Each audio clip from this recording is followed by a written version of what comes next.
For the first time, Americans today are not free to say what they think. If they say something deemed offensive or insensitive or, worst of all, hate speech, they may be in serious trouble. They may be punished for violating the unholy commandments of the 90s, commonly known as political correctness. But is political correctness a new phenomenon? We'll show you tonight that political correctness has been in the making for more than 8 decades. And it seems that a deteriorating society is exactly what political correctness strives for. But just what is political correctness? As you're about to see, political correctness is nothing less than a Marxist ideology. Marxism translated from economic into cultural terms in an effort going back not to the 1960s, but to World War I. Marxist theory had predicted that if war came to Europe, the working class in every European country would rise in revolt. But that theory proved wrong. When the First World War began in 1914, the workers' loyalty to their country proved stronger than their so-called class consciousness.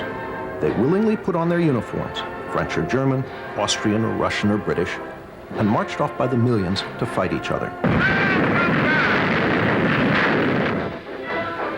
In 1917, a Marxist revolution did occur in Russia, but it failed to spread to Western Europe, again contradicting orthodox Marxist theory. At the war's end, Marxist theorists had to confront the question, what had gone wrong? Antonio Gramsci in Italy and Georg Lukács in Hungary believed they had the answer. Gramsci and Lukács argued that Western culture had blinded the working class to its true Marxist class interests. Before a Marxist revolution could take place, Western culture had to be destroyed.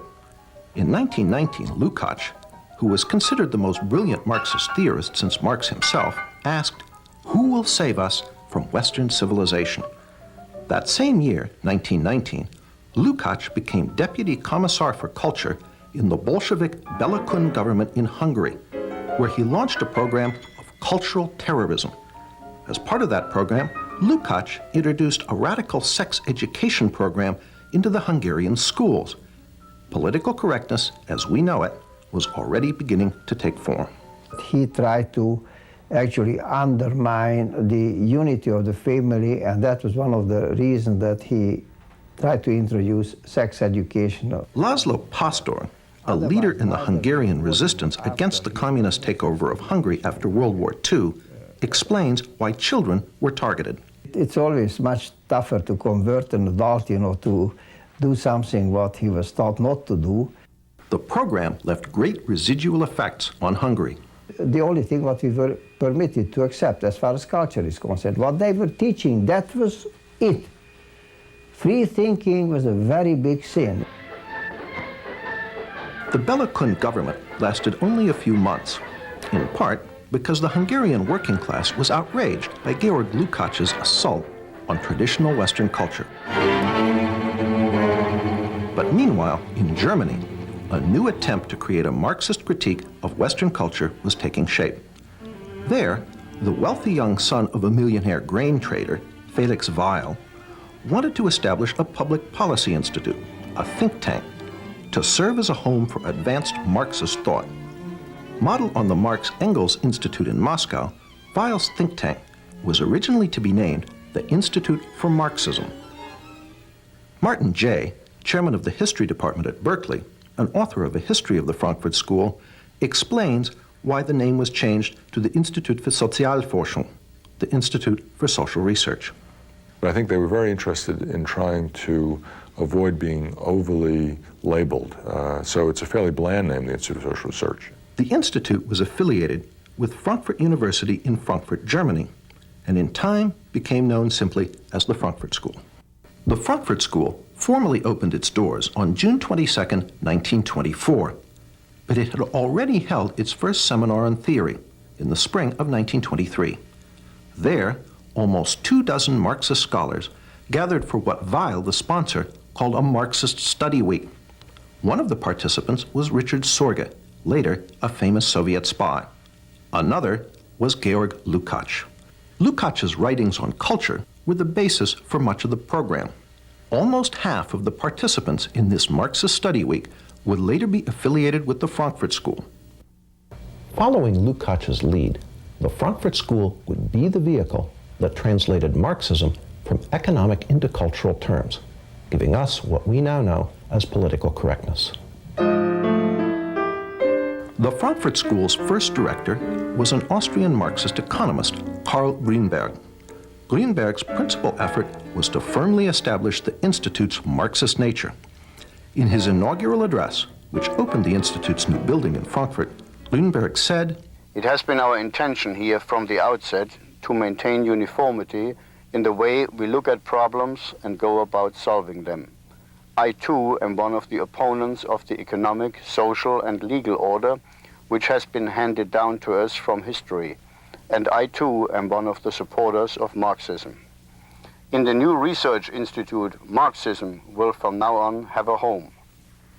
Under Karl Grünberg, the Frankfurt School worked mostly on economic questions and the labor movement, conventional Marxist subjects. But in 1930, Grünberg was replaced as director by a young Marxist intellectual with very different ideas, Max Horkheimer. Horkheimer quickly began to use the Institute to develop a new Marxism, very different from the Marxism of the Soviet Union. First, recognizing the economic success of capitalism, Horkheimer announced that revolution was unlikely to come from the working class. The Frankfurt School would have to find a substitute. Well, this was the great question. The great question is there a surrogate for the working class? The Frankfurt School would not find an answer to this question until the 1960s. But meanwhile, Horkheimer moved to revive Lukács's work by making the culture, not the economy, the central focus of the Frankfurt School's work. As Martin J. writes in his History of the Frankfurt School, The Dialectical Imagination, if it can be said that in the early years of its history, the Institute concerned itself primarily with an analysis of bourgeois society's socio-economic substructure, in the years after 1930, its prime interest lay in its cultural superstructure. Indeed, the traditional Marxist formula regarding the relationship between the two was called into question. The key to the Frankfurt School's work on culture was the crossing of Marx with Freud. Just as classical economic Marxism argued that under capitalism the working class was oppressed, so the Frankfurt School used Freud to argue that under Western culture everyone lived in a constant state of psychological repression. So that there were radical Freudians during this period who had hopes of using psychoanalysis to end what Reich had called sexual alienation, which they saw as significant as economic alienation. The solution, according to the Frankfurt School, was not just a political revolution to overthrow capitalism, but a social and cultural revolution as well. To further the Institute's work on cultural issues, Horkheimer brought in some new blood.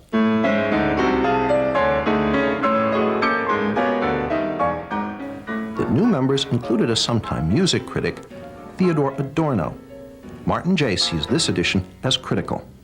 Well, Adorno was perhaps the most fecund and, I think, brilliant of all the members of the Frankfurt School. Another new member was Erich Fromm. Fromm, a practicing psychoanalyst, was noted for his radical Marxist social psychology. He pioneered the concept of sexual liberation and gender politics. According to Martin J., in Fromm's view, masculinity and femininity were not reflections of essential sexual differences. They were derived instead from differences in life functions, which were in part socially determined. Another piece of political correctness was falling into place. In 1932, Herbert Marcuse became a member of the Institute for Social Research. Marcuse would ultimately become the most important member of the Frankfurt School for the development of political correctness. In the 1950s and 60s, Marcuse would complete the translation of Marxism into cultural terms and inject it into the New Left. Martin J. sums it up. In which Marcuse in the United States represented the most radical inclinations of the school, in a sense continuing the work they had done in the 1920s and into the 30s, a work that was inspired by Marxist Hegelian philosophy, very interested in the crisis both of capitalism and liberal democracy, trying to find alternatives to the working class. As we've seen, the Frankfurt School, Marxist in origin, wanted to create a cultural revolution against Western society. And in the 1930s, they took their important first step. In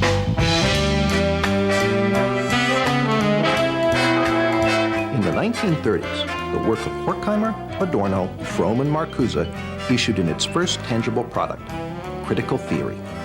The term critical theory is something of a play on words. One is tempted to ask, what is the theory? The answer is, the theory is to criticize.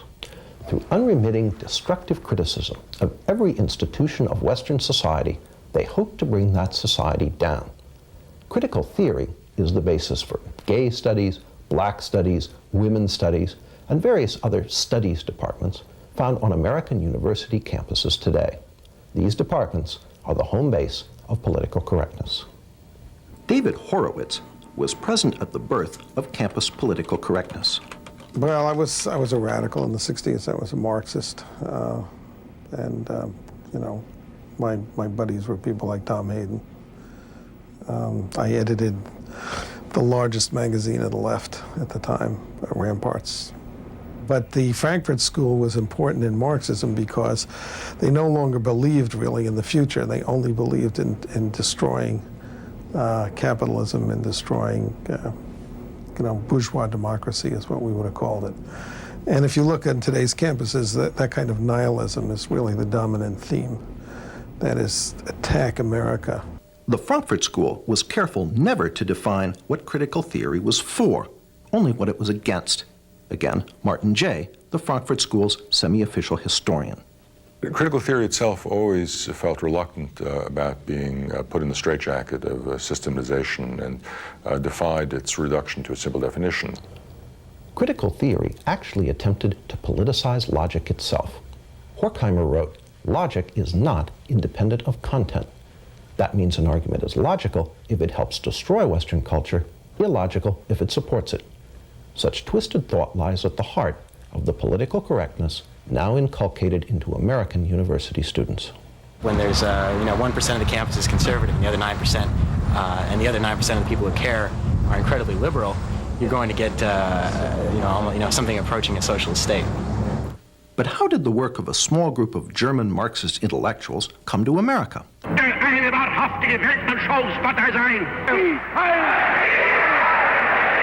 1933, when the Nazis came to power in Germany, the Institute for Social Research fled. It fled to New York City, where it was reestablished that same year with help from the president of Columbia University. Once in America, the Frankfurt School gradually shifted the focus of its work from destroying German society and culture to attacking the society and culture of its new place of refuge. Not only did they apply critical theory to American society, they added some new elements. One was the Institute's so-called Studies in Prejudice, which culminated in 1950 in Theodore Adorno's immensely influential book, The Authoritarian Personality. In it, Adorno argued that the American people possessed many fascist traits, and that anyone who supported traditional American culture was psychologically unbalanced. It is no accident that today, the politically correct are quick to label their opponents fascists and suggest that they need psychological treatment in the form of sensitivity training. People over profits! People over profits! The Frankfurt School even integrated political correctness' most fashionable cause, environmentalism, into their cultural Marxism, by way of Horkheimer and Adorno's book, Dialectic of Enlightenment. Well, they were very interested in what was called the domination of nature. Dialectic of Enlightenment in particular moved the emphasis away from economic domination to the species domination of the natural world, including, we might say, internal nature through psychoanalytic understanding of repression. So they were very keen on recognizing that we needed to have a more nurturant and a more, let's say, balanced relation between humankind and the natural world. After World War II, Horkheimer and Adorno returned to Germany, where the Institute was reestablished at Frankfurt University. But not all the old members of the Institute returned. Fatefully, Herbert Marcuse remained in America, eventually becoming a professor at Brandeis and University of California, San Diego. Marcuse labored to finish the intellectual work begun by Horkheimer, Adorno, and Fromm in the 1930s. Marcuse, on the other hand, remained in the United States, and during the 50s and 60s developed some of their earlier ideas, merging Freud and Marx, interested in aesthetics and interested in cultural, let's say, tendencies towards what he would call negation, which were usable in a campaign to call into question what Antonio Gramsci would have called hegemony of capitalist bourgeois culture. And Marcuse became, of course, the so-called guru of the New Left. It was Marcuse who finally answered the question posed by Horkheimer in the early 30s. Who could substitute for the working class as an agent of revolution? So you had to find some new constituency, whether it was students or blacks or women or gays or whatever it was. And Marcuse had a fluid Marxism that fit into this. Martin Jay confirms the role of the Frankfurt School in creating the victim groups that constitute the politically correct coalition. But the working class wouldn't play the hegemonic role that traditional Marxism had expected from it. And so students, blacks, other minority groups, women, and so forth were, they hoped at least, able to come together. Of critical importance for the injection of the Frankfurt School's work into the student rebellion of the 1960s was Marcuse's revival of Fromm's notion of sexual liberation. Marcuse, however, was the main conduit of ideas. But Marcuse had written one important work in the 1950s called Eros and Civilization, a work which attempted to rub Freud against the grain and come out with a radical, even utopian reading of psychoanalysis. And that, combined with Norman O'Brown's Life Against Death, had a great impact on the counterculture and on emphasizing a libidinal element. Marcuse's Eros and Civilization condemned all restrictions on sexual behavior, calling instead for polymorphous perversity. Instead, it argues that at certain early developmental levels of the human psyche, there was a potential for sexual expression, sexual pleasure, which had not yet been organized into the restricted notions of heterosexual sexuality, and that these had some sort of capacity to be reinvigorated. Polymorphous perversity helped open the door to aspects of political correctness, such as gay liberation. This was his idea of what human society, a good human society, should be based on, was a certain kind of polymorphous perversity and narcissism, which by liberating non-procreative eros, was his term, we would find great enlightenment and great happiness. This was supposed to be the key to utopia. David Horowitz ties Eros and Civilization directly into the 60s rebellion he was part of. Marxism is a bankrupt creed and was bankrupt by the 50s or earlier. People understood it didn't work. There was no working class that was going to make a revolution. Capitalism, people were happy with capitalism, basically because it spread more money to more people than any other system in history. So they tried to find other sources of revolutionary energy.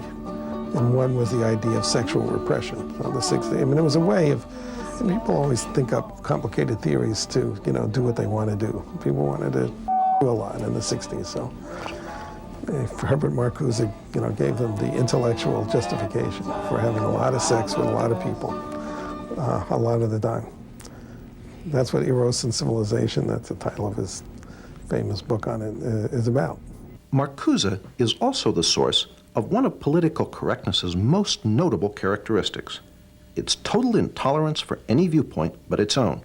Marcuse argued that our free American society was actually a deception, that its true tolerance is somehow repressive, while he argued for something called liberating tolerance. And what he meant by that was liberating toleration or liberating tolerance meant intolerance from ideas and movements from the right and tolerance for any ideas from the left. It's a recipe for repression. Even Martin Jay, a great admirer of the Frankfurt School, admits the totalitarian aspect of Marcuse. Perhaps his most significant essay in terms of impact, the one we haven't even mentioned, an essay on repressive tolerance, written in the late 60s, which argued that because the tolerance of different beliefs produced no action at all, because every belief seemed to be equal to all others, and racist and neo-fascist and militarist beliefs were given equal weight to those that were pacifist and emancipatory. This led ultimately to the problems of political correctness and incorrectness in the 1980s. That is to say, if you had a strong notion of who was politically correct, you could then be intolerant of those who weren't. And sometimes this can be used as a license by people on the left to deny free speech to people they disagreed with. Through these works, Marcuse became the main agent of transmission of the Frankfurt School's ideas. Marcuse was a tremendously important influence on the thinking of young people in those days. He was one of the spiritual fathers of the movement. And through Marcuse, the New Left found the rest of the Frankfurt School. And then in the 1960s, they were rediscovered by students who looked back at the work they'd done and rediscovered a source of a non-traditional, non-communist Marxism, which they found as an inspiration for the student movement in the 1960s. Jay pays Marcuse the ultimate compliment as a revolutionary. He became a kind of celebrity. I mean, in Paris, there were banners that said Marx, Mao, and Marcuse. So he was, luckily because of the alliteration up there with a couple of pretty heavy hitters. And the consequences of the Frankfurt School's work now engulf us all. Martin Jay pays them due credit. Well, it's fascinating. If you compare them with other figures from the so-called Western Marxist tradition, they are perhaps more alive than virtually anybody else. Roger Kimball, although coming from the opposite political perspective from Martin Jay, agrees. The institution of the ideas of radical multiculturalism in the academy and what you might call its enforcement wing, namely the ideology of political correctness, testify to the vitality of some of those ideas, some of the ideas of the Frankfurt School. We asked former New Left leader David Horowitz what the members of the Frankfurt School, Horkheimer, Adorno, Marcuse, might think if they could come back and visit one of America's politically correct campuses today. Well, I'm sure they would be thrilled because they would be, gods.